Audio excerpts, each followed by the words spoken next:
Oh, they're coming to see me.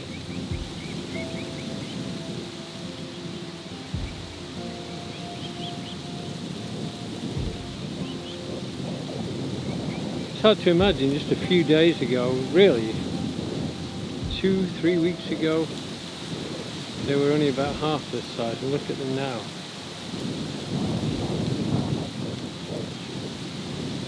It's remarkable, really.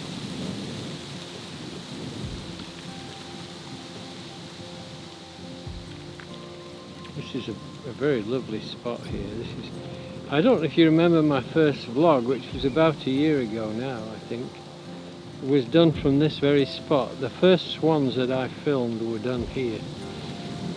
When I had the lilies in there, as they are now. And it's just hard to imagine that a year's gone or thereabouts. It may not be a year, it's not far off though. I've enjoyed the vlogging, really. Sometimes I wonder if they might be a little bit boring for you, but I do enjoy it. I enjoy the fact that I can bring you on the journey with me, which is one thing. And of course now we're doing the house full of furniture, getting all of that ready. We've got the house moved in, got the garage going, got the builders starting to do some construction work, and the architect has done some of the things we want her to do to give us the kind of home we want. So we're going to be improving the house as we go. I often wonder what it would be like to be a swan or a bird for a week, just to be able to fly and swim wherever you want to. But I suppose I'm a bit nuts that way.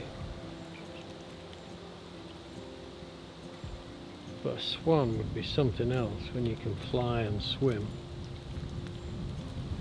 And they're pretty dominant too. There's not much that comes up against a swan. Bye. Bye everybody.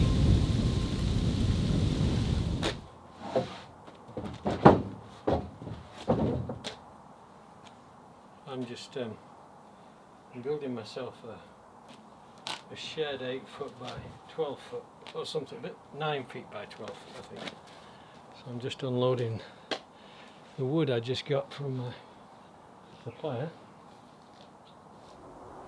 I'm working in imperial because it's more accurate than metric. You'll understand that, won't you? So I make a little micro adjustment here because I'm used to using American 2x4s, which are 1.5 thick, whereas our UK versions are 1 3/4 thick on this particular aspect of it. So I've had to do quite a bit of adapting since I came back to Britain. What I liked about the American system was really that it was just so easy. It's so much easier than this flaky British system, because in America everything corresponded to a 4x8 sheet. So you built a house or whatever and you worked accordingly. So from here I can go on 2 foot centres now. So I've got my framework together. I just need to level it now and centre it where I actually want it. It's not exactly where I need it yet, but it will be soon. So that's I've got started at least. I've got the plywood there under the plastic and some roof joists ready to go when I get the walls in. Then I can tidy up out here. I don't like this mess. I've got to get it sorted. I'm right at the edge of the field and the sun's just casting its evening shadow and hitting the seed heads directly on here.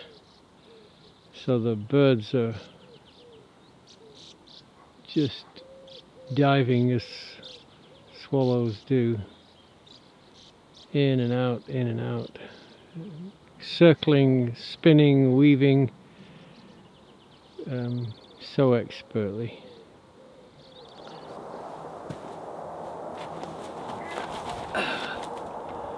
So that's my first wall stud. This end is going to be an up and over garage door that I took off the garage when I first moved in here, and I'm going to keep that because I might want to do some turning on the lathe, and I like turning when I can see out into the open.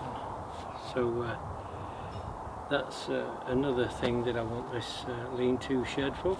And then on that wall over on that side I'm going to have the main door, just a 3 foot wide door, 6'6" tall, that kind of thing. And so it's the first wall stud, one more on the other side, double door on this side, and then garage door on this side. Then I can start thinking about the roof. Some of you will know that I've been building a garden shed at my house, and it's just on the back of this garage really. So what I've done is I've set myself a few tasks. I believe in DIY. I love DIY, and I've been doing it myself all my life. Building furniture, doing leather work, bit of blacksmithing, some metalworking, different elements of everything, because I think it's intrinsic to who we are as the human race, and we're supposed to take care of things ourselves. And whereas DIY has changed its spots of late, I think more and more people are interested in getting back to doing it themselves and not so much relying on throwing something away. So I kind of had a toss-up here. I could have bought this door that I'm making here for about £60, and it actually cost me £17 to make it. Even though I only used 2x4 studs. I used 4 2x4 studs to build it from, but it was actually as good as anything. This is as good as anything I could buy for sure, if not better. So I'm just gluing this up while I talk to you because I want to get it sorted out before I go home tonight. So I've gone for standard Mortison Cannon joints with a little bit of variation. You can see this step here.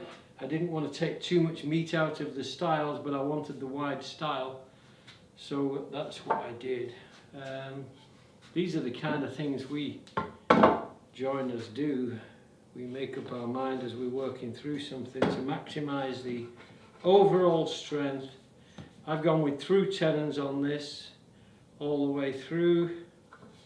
This is more to do with just kind of joinery you might find on doors and window frames and things like that. So it's pretty standard, as you can see. And so DIY, it's got a fairly long history. So for me, it only goes back to the 1960s, because that's the era that I can remember it. When I was growing up, there was kind of a, if you like, a bit of a revival of DIY. But it goes back well over a century, and it was people trying to take stock a bit like what's happening now in people in their striving to do something that's more back to basics. They feel they can glue a few pallets together and make themselves a coffee table. But of course you can do a lot more than that. You don't have to just go for the kind of industry standard or whatever, you know, a few pallets with casters on and glass on the top. You can move on from that and you can make something a little bit more demanding, if you like. So that's that bit done. Let me see now, what do? Put this in the vise. I've enjoyed making this door though, so it wasn't really a cost factor so much as my interest in doing it myself, and you can't put a price tag on DIY. I've already had it together to do my dry run, and it went together just fine, and it was not twisted, so I was really chuffed about that. Chuffed is an English expression, I've never heard it said in America.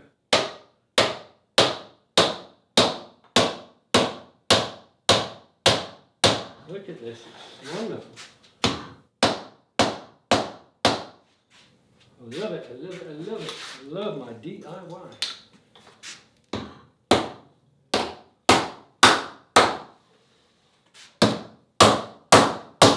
That's it, I just clamp it now. And I have a door. From a few studs. You think I've been framed? Okay. This is one of my favourite spots.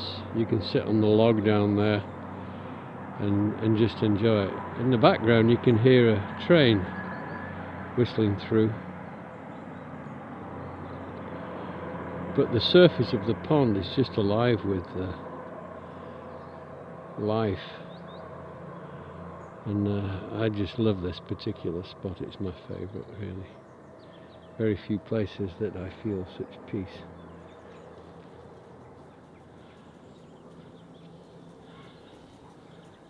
Very nice.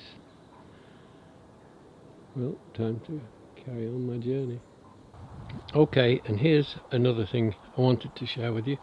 This is my shed. It's a bit bigger than a shed, but I put a little bit of a deck round so I can walk to the door, because if I don't have that, it's too high for me to reach when I go in there. I made the door, and I've got stuff in here now. This is where I see there in the corner the lawnmower, and in the ceiling I've got some storage space. I still have to set it up properly yet, but there is the inside of my shed. So this is where I can keep my bike and all the other stuff. And there's an old toolbox of mine, and there's some different aspects of my daily life. I don't use, and this is like where I store my garden tools, in there.